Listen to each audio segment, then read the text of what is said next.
Good morning, good afternoon, and happy Armenian Independence Day, everyone. Thank you for joining our virtual event today. I am Ani, a UWC Dilijan alumni, first generation graduate, and I currently work at the National Democratic Institute in Armenia as a senior program assistant in the Women's Empowerment team. So I'm naturally very excited to be joined by the inspiring program director of AYO, Laura Gevorkian, who has been the program director since 2017.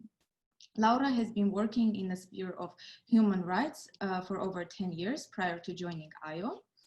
And just shortly about AYO, AYO is a fundraising platform of Fund for Armenia Relief, which emphasizes the power and agency of the Armenian people and their ability to make positive changes in their society by providing a vehicle to raise money for local development projects. AYO was designed to engage and empower young people who wish to take change into their own hands and give agency to those who seek to contribute. Now, without any further ado, I would like to give the virtual platform to Laura for any words and remarks if she has, and then we can proceed to our questions. Thank you, Ani, for a very nice introduction. Hello, everyone. I'm very excited to join you in this webinar. It's a pleasure. Thank you for the invitation. And I will be talking about the AYO fundraising platform for the next 20 minutes. So just to add a couple of words to what Ani already said. So AYO was established 7 years ago. It's a local fundraising platform. We do projects in Armenia and Artsakh. And when we like the mission is, as Ani already said, we do want to unite everyone in Armenia and abroad around local issues that we have here. And one of the most important things that we always say is that the projects that we choose are coming from grassroots. So we at our team make the needs assessment, and we together with all other young people in the country decide basically what is the need and what project is important to implement. And for the past 7 years, we implemented over 35 projects, fundraising campaigns. We raised around $350,000 from Armenia and US mainly. And it's a big success because when we were just starting the platform, everyone was saying, oh, it's very difficult to do a crowdfunding in Armenia. You will not be successful in fundraising locally because people do not believe, they don't want to crowdfund, like make donations. And we proved them wrong because so far, like 16% of all our donations are coming from Armenia. And it's a huge success for us because we, apart from the great projects that we were doing and are doing, we also have as a mission to teach people the culture of crowdfunding. We want to teach them how important it is to have your small contribution in the development of the country. And so, yeah, so we love our projects and we love our donors, and yeah, we love our work. Great. Thank you very much for sharing your experience, sharing a very interesting information about AYO. And as you have said, you work on developing this culture among the Armenian youth by which they begin donating to local causes and start to make a difference in their communities. Could you tell us a little bit about your experience in that sphere? Because as you've said, it's an initiative, it's something new, and when you stepped into it, you thought that you're going to have some challenges because the idea of crowdfunding was novel in the Armenian sphere. So maybe tell us a little bit about your challenges, how you overcame, your experience overall. Yeah, so yeah, so basically 7 years ago, it was my crowdfunding culture was very new. And we just started with, like, one of the most important thing is that you choose a project that you really believe in and you really want to come true. That's, I think, one of the very first things. The second important component, like the second important thing is that you are always honest and also very transparent with all your donors, because you know, like, why people wouldn't give? Because they don't believe that their money would go to a correct cause, right? That the money will be spent correctly. So we always do 3 kinds of reports on our website. We put financial reports, video and photo reports, so that people always see the results of their work. The third very important component is that we always respect our donors. So we never treat them as cash machines, as we love saying, because every donation, every cent is very important to us. So we always are very thankful to them, and we always appreciate those who give $1 and those who give $5,000. You know, it's, for us, all are equal, and we love and value them all. So as a challenge, of course, like the biggest challenge was that people believe that the money that will be giving will be spent correctly. And here, I think, thanks to our hard work and transparency, we could show that they can trust us, and the money will be spent on the projects.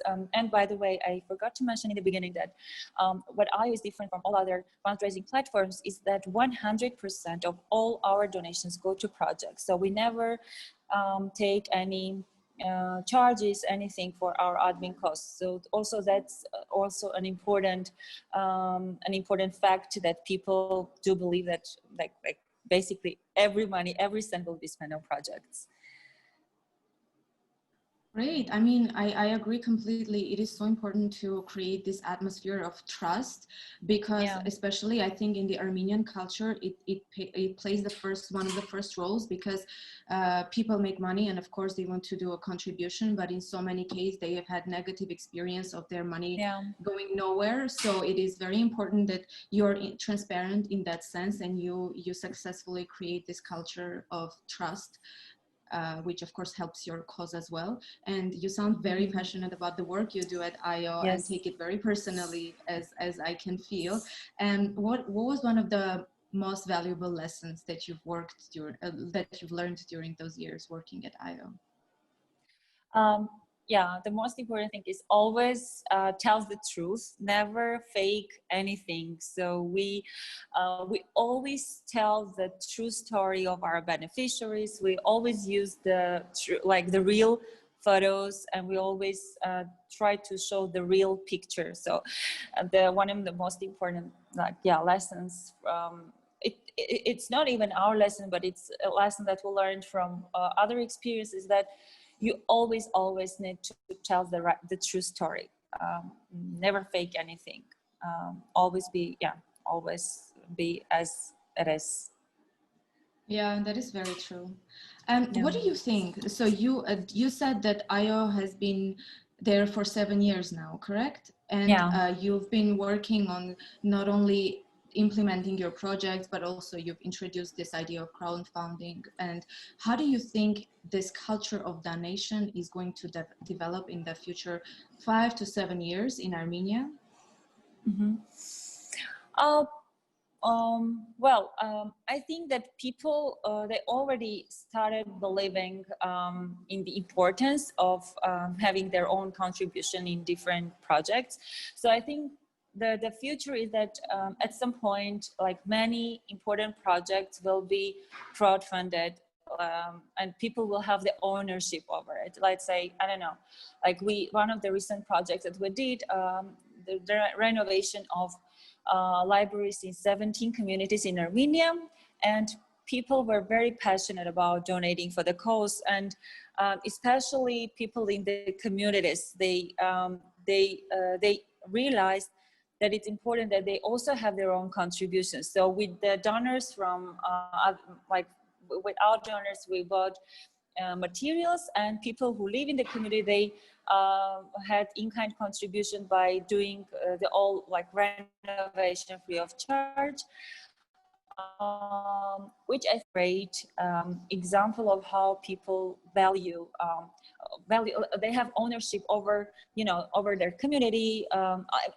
They have a possibility to do something for their community, and if they do, they have complete ownership over it. So in the future, I do hope that it will develop, it will increase.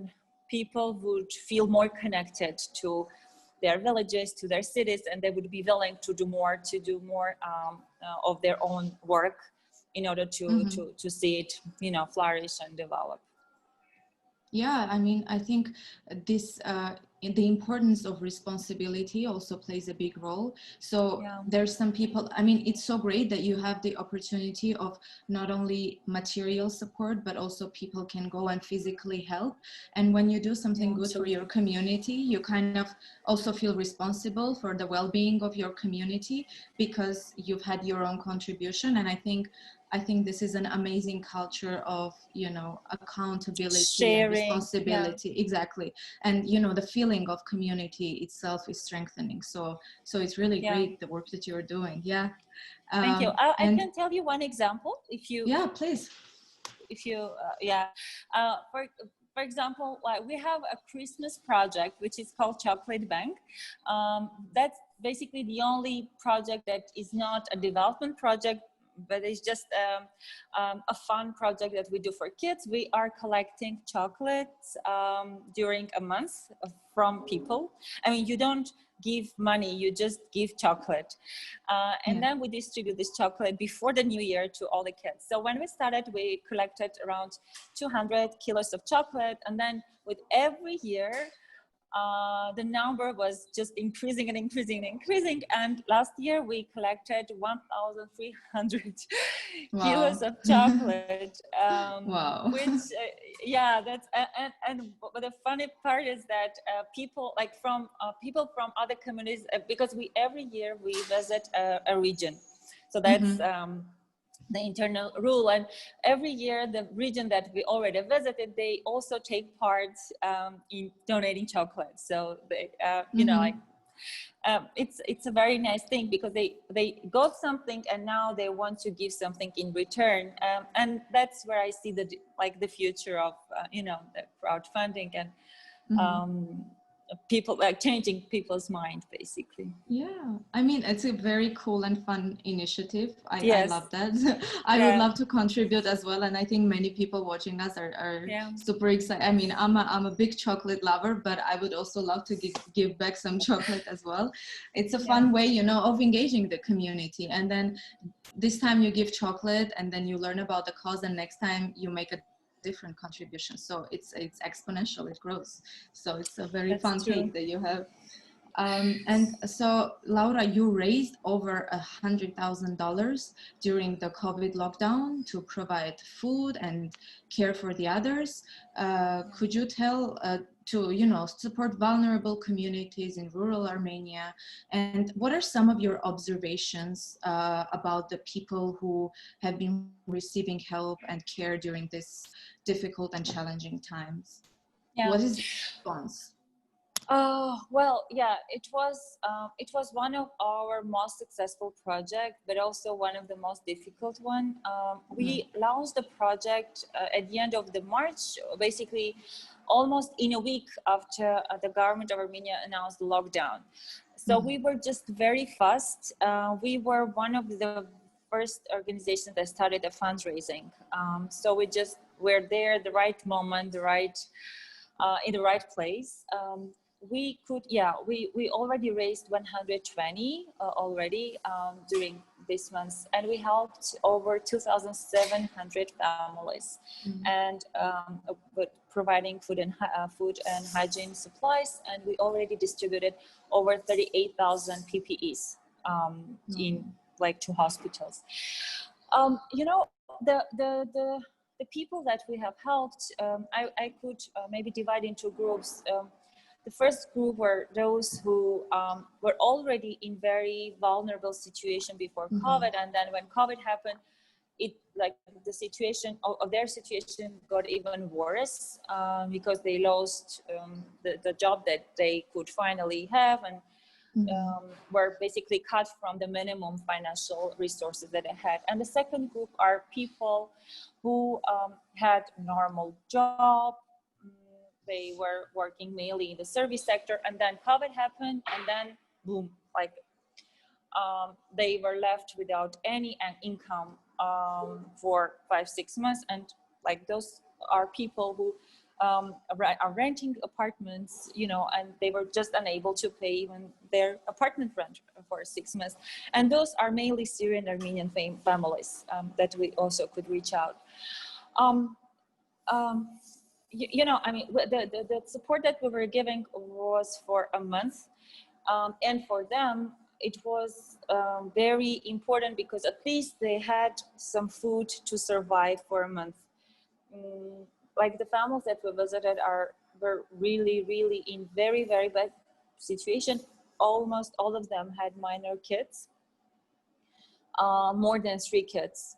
And when we were receiving the requests from our partner organizations, they were just saying, you know, I mean, like people are, like kids are starving basically. It's really bad. So and with the support that we gave, we could at least ensure, like make sure that they could at least have some food for the kids and for the family for a month. And the important thing, like which we tried to make sure in the beginning, that we helped those families who were left out from the main list of the Ministry of Social Affairs, because everything we did was in coordination with the ministry, just to avoid overlap and to avoid, you know, misuse of resources. So we were in touch with them from the very beginning, and we said, like, we are here with the money that we have. Just tell us how we can help. Yeah, and then we started with helping the staff members of the school canteens. They're dependent on these monthly salaries, and then with single moms, we helped staff members of the soup kitchen, like kindergartens. All those people who were not receiving any help from the Ministry of Social Affairs. I'm very proud of this project, and I'm very thankful to all our 500 donors. Because, you know, I mean, that was a global problem, and with all our fundraising, like during all our fundraising campaign, we're always saying, you know, we know it's a global problem, we know everyone is now having difficult times, and we're not just asking all the time money for Armenia. We're just saying, hey, like, we are here with our problems in the country, help us if you can. No pressure, nothing, just if you can, just like help the people that like our people here. And it was amazing. Like people got mobilized, people from all the different parts of the world donated for the cause.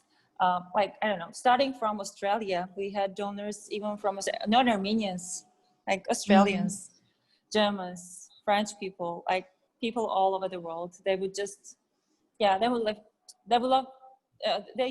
were just ready to share, maybe like with the few money that I had, you know, I mean, because it, And I mean, you really should be proud, because, you know, everyone was going through a difficult time all over the world. I mean, it's one of those crises in a very long time that everyone is in a bad situation. And honestly, well done to you, and an amazing job on like being able to attract outside support as well. Yeah, and you know how much we got? So many donations, which like people would just donate $1, or they would just donate $5. Imagine, like for us, it's invaluable, because what it means that the person didn't have a lot of money. Exactly. He just had like some small amount, and he donated $1 from the small amount that he had for the cause. Exactly. Yeah, we especially love all our donors who are donating like small amounts, because that means that the person really believed in the cause and is ready to share the small, like even the small amount that he has with Armenian for the cause. I mean, it's extremely inspiring, honestly. I love to hear the stories. It was so exciting to hear about some of your projects. And if maybe for like a closing question, I could ask you about one project that you feel most passionate about because it has made such a difference and because it has brought the community that you have worked with together. If you could briefly share one of those projects, if you recall. Yeah, well, I think I would love to talk about the first AYO project that we did, the Protective Wall project. I think it's the most vivid example of how people like in the community got mobilized. So it's 7 years ago, 6 or 7 years ago, in a bordering village in Tavush. We got a call from a kindergarten, the principal of a kindergarten, saying that, you know, like we got shoots, like kids cannot go to kindergarten and the school because we got gunshots and it's very unsafe for them. So AYO decided, okay, what if we just build a protective wall so that the kids feel safe and they can go to school. We raised, that was the first project, imagine like 7 years ago, $17,000. And how the team was doing the fundraising, they were selling, yeah, I have goosebumps. Yeah.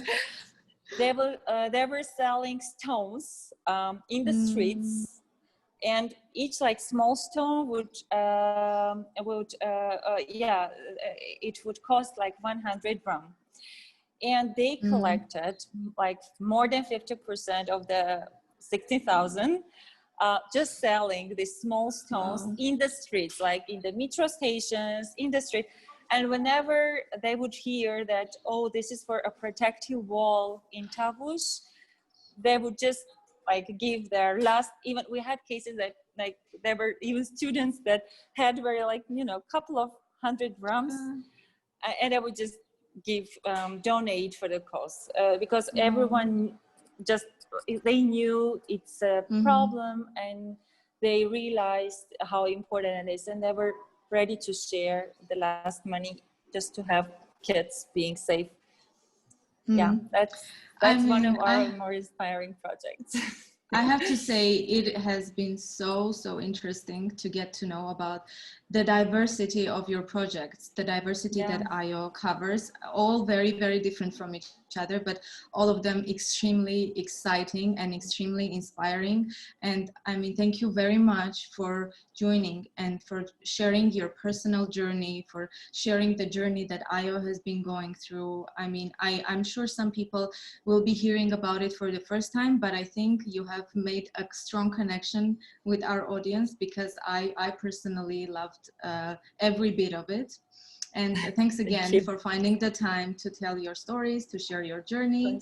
And I want to ask everyone to stay tuned because our next speaker is Shariq Chaparyan, who will be talking about the initiative Together for Lebanon.